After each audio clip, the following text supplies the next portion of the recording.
Gracias.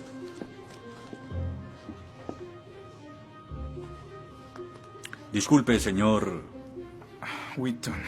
George Wheaton. Señor Wheaton, ¿le pasa algo?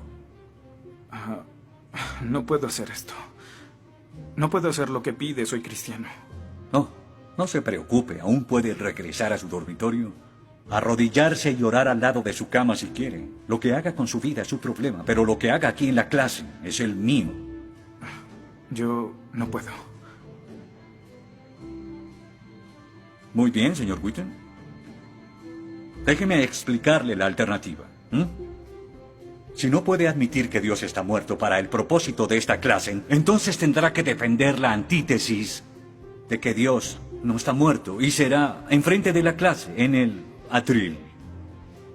Y si falla, que de hecho lo hará, perderá esta sección que equivale al 30% de la nota final de este curso. ¿Lo acepta? ¿Quién decide si gano o pierdo la discusión? Pues yo lo haré. Es mi clase. Yo dirijo. La evaluación es mi privilegio. Con todo respeto, pero no creo que sea objetivo. ¿Y qué es lo que propone? Bien... ¿y qué tal ellos? Bien, es interesante, pero ¿por qué darles el poder a ellos? Ya los convenció. Lo que debo hacer es desconvencerlos, para que admitan su error.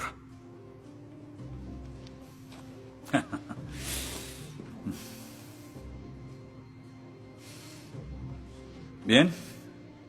Señor Wheaton, tendrá 3 sesiones los últimos 20 minutos de las próximas 3 clases para que exponga su punto. Le prometo que haré las menores interrupciones posibles. Puede pedir lo que quiera en la clase, pero no le daré más tiempo. Los ateos dicen que nadie puede probar la existencia de Dios. Y tienen razón. Pero yo digo que nadie puede refutar que Dios existe.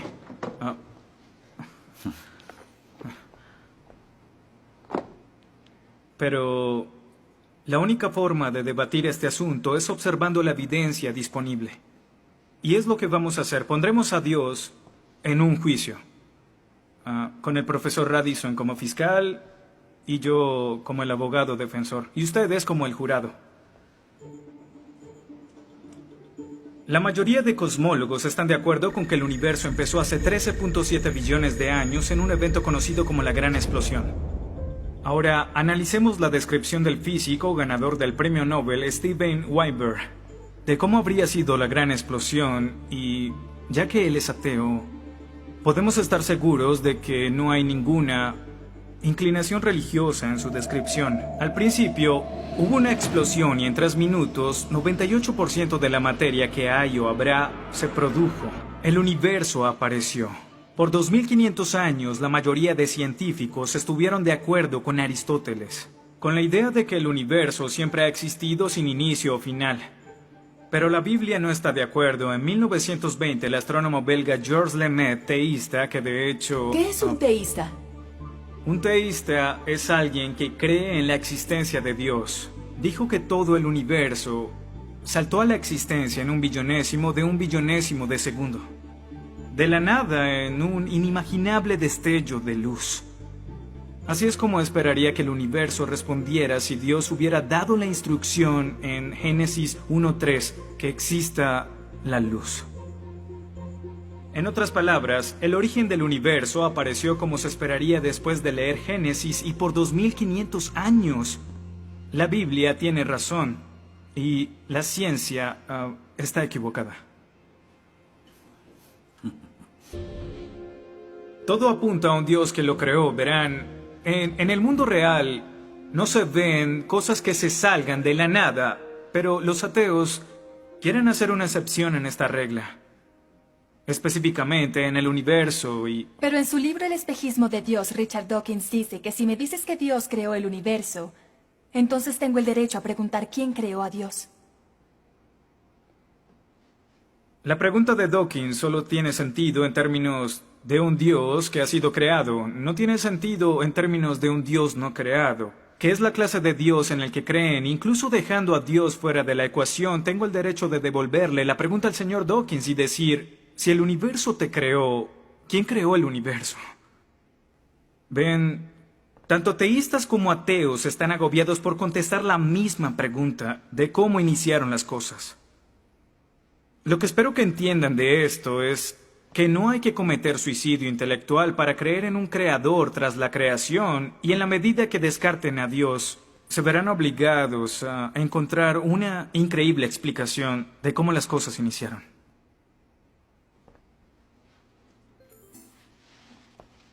Me imagino que estás satisfecho con tu presentación. Veo que astutamente evadiste el hecho de que Stephen Hawking, el científico más famoso del mundo y no es teísta, recientemente estuvo a favor de un universo autodiseñado. No lo evadí, simplemente... Simplemente no lo sabías. Bien, veamos lo que el profesor Hawking, profesor lucasiano de física de Cambridge, quien ahora ocupa la silla usada por Sir Isaac Newton, tiene que decir sobre el origen del universo. Y cito: ya que hay una ley como la gravedad, el universo puede y se creará de la nada. Creación espontánea es la razón. Hay algo en lugar de nada. Por eso es que el universo existe. Nosotros existimos. No es necesario invocar a Dios para tener al universo en movimiento. Final de la cita. Nunca ibas a mencionar su comentario, pero su opinión se mantiene. ¿Qué respondes?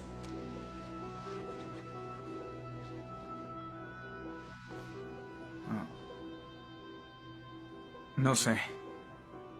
¿No sabes? Pinché el globo de todo tu argumento con un solo alfiler y... ¿tú no lo sabes? Oh. Señor, me gustaría decirle que tengo la respuesta perfecta, pero no quebranta mi fe. Oh, ok. Así que el más grande cerebro científico de toda la historia dice que Dios no es necesario, pero un estudiante de primer semestre dice, oh, sí lo es. Wow, ¿sabes? Va a ser una decisión muy difícil. Pues estaré pendiente la próxima semana. Se acabó la clase. Gracias a una ley como la gravedad, el universo puede y se creará de la nada. Y para ser honesto, no sabía cómo refutarlo. Después de todo, es cierto que Hawking es un genio.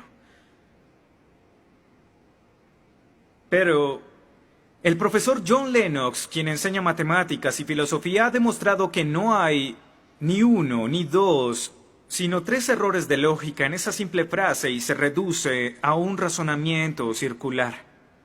Hawking básicamente está diciendo que el universo existe porque necesitaba existir, y como el universo necesitaba existir, se creó a sí mismo. Es como si les dijera que la carne enlatada es la mejor que haya existido porque en toda la historia no hay comida que sea mejor. Quizá me vean extraño y les digo que nunca he probado nada más. Y tienen razón, lo estoy ratificando. Pero cuando Hawking afirma que el universo se creó a sí mismo porque así debía ser, y luego dice que tiene una explicación de cómo y por qué fue creado, no reconocemos que está haciendo lo mismo. Pero así es. Continuando con Lennox, sandeces se quedan en sandeces, aunque sean dichas por un famoso científico. Y el público asuma que son declaraciones de la ciencia. Este es el tope de la arrogancia. ¿Me estás diciendo que tú, un estudiante, afirma que Stephen Hawking está mal? No. Lo que digo es que John Lennox, profesor de matemáticas y filosofía, encontró que las razones del profesor Hawking son incorrectas. Y si no soporta mi desacuerdo con Hawking, le sugiero que vaya a la página 5 de su libro, en donde insiste en que la filosofía está muerta. Y si está tan seguro de la infalibilidad de Hawking y la filosofía realmente está muerta, entonces no hay necesidad de esta clase. El mal. Se dice que el mal es el arma más potente del ateísmo contra la fe cristiana. Después de todo, la existencia del mal nos lleva a una pregunta. ¿Y si Dios es tan bueno y tan poderoso, ¿por qué permite que el mal exista? La respuesta a esto es muy simple. Libre albedrío. Dios permite que el mal exista por el libre albedrío. Desde el punto de vista cristiano, Dios tolera el mal en este mundo por un tiempo, para que un día todos los que eligieron amarlo estén con Él en el cielo, apartados del mal, pero con el libre albedrío intacto. En otras palabras, la intención de Dios con el mal es destruirlo un día. Oh, qué conveniente. Un día me desharé de todo el mal del mundo, pero hasta ese momento tendrán que lidiar con las guerras, holocaustos, tsunamis, pobreza, hambruna y sida. Que se diviertan. Luego nos enseñará sobre el absolutismo moral. ¿Pero por qué no? El profesor Radisson, quien claramente es ateo, no cree en absolutismo moral, pero en su programa dice que planea hacernos un examen en la última semana. Apuesto a que si consigo una A en el examen haciendo trampa, inmediatamente empezará a sonar como un cristiano, insistiendo que está mal hacerlo. ¿Y qué base tendría él? Si el propósito de mis acciones es lograr el éxito, entonces, ¿por qué no podría hacerlo? Para los cristianos, el punto de la moralidad, lo que constituye lo bueno y lo malo, es una línea directa que nos conduce hacia Dios. Oh, estás diciendo que necesitamos a Dios para ser morales, que una moral atea no es posible. No, pero sin Dios no hay una razón para ser moral, no habría un estándar para el comportamiento moral. Para los cristianos, mentir, robar, hacer trampa en un examen para lograr una calificación que no merezco está prohibido. Pero si Dios no existiera, según Dostoyevsky, este es el punto. Ahora, si Dios no existe, entonces todo es permitido. Y no solo es permitido, sino sin sentido. Si el profesor Radisson tiene razón, entonces nuestra lucha, nuestro debate, lo que decidamos aquí no tiene sentido. Nuestras vidas, nuestras muertes no serán diferentes a las de un pez dorado. Oh, qué ridiculez. Después de toda tu charla, ¿quieres decir que solo hay una opción? Creer o no creer. Así es. Eso es todo. De eso se trata todo. La diferencia entre su posición y la mía es que usted les quitó su elección.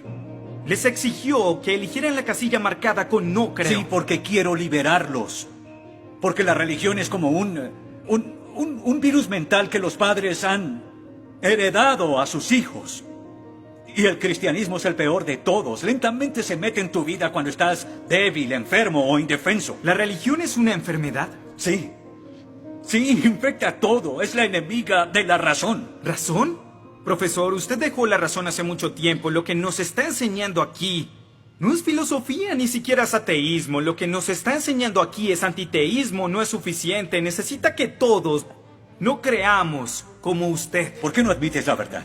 ¿Quieres enredarlos en tu primitiva superstición? Lo que quiero es que tomen su propia decisión. Eso es lo que Dios no sabes quiere. cuánto voy a disfrutar reprobándote. Pero ¿a quién realmente quiere reprobar, profesor? ¿A mí? ¿O a Dios?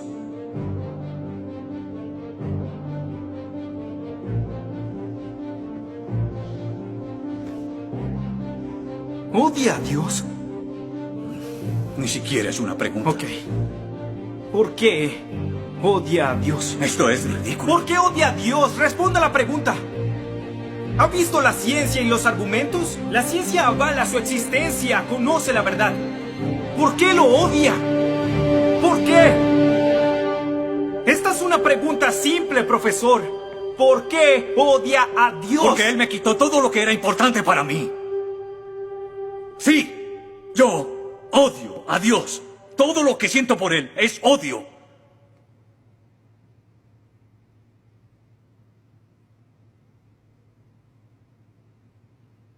¿Cómo puede odiar a Dios si no existe?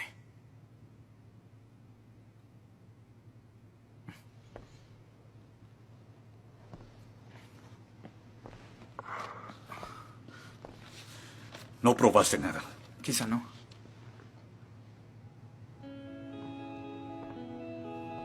Ellos deben elegir.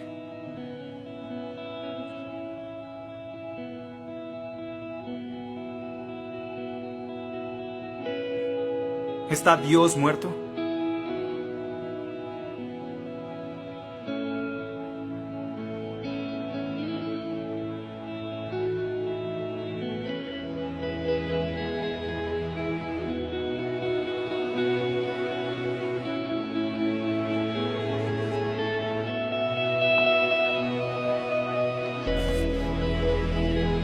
Dios no está muerto.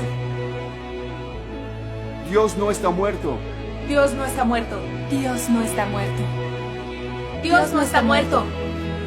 Dios no está muerto. Dios no está muerto. Dios no está muerto. Dios no está muerto. Dios no está muerto.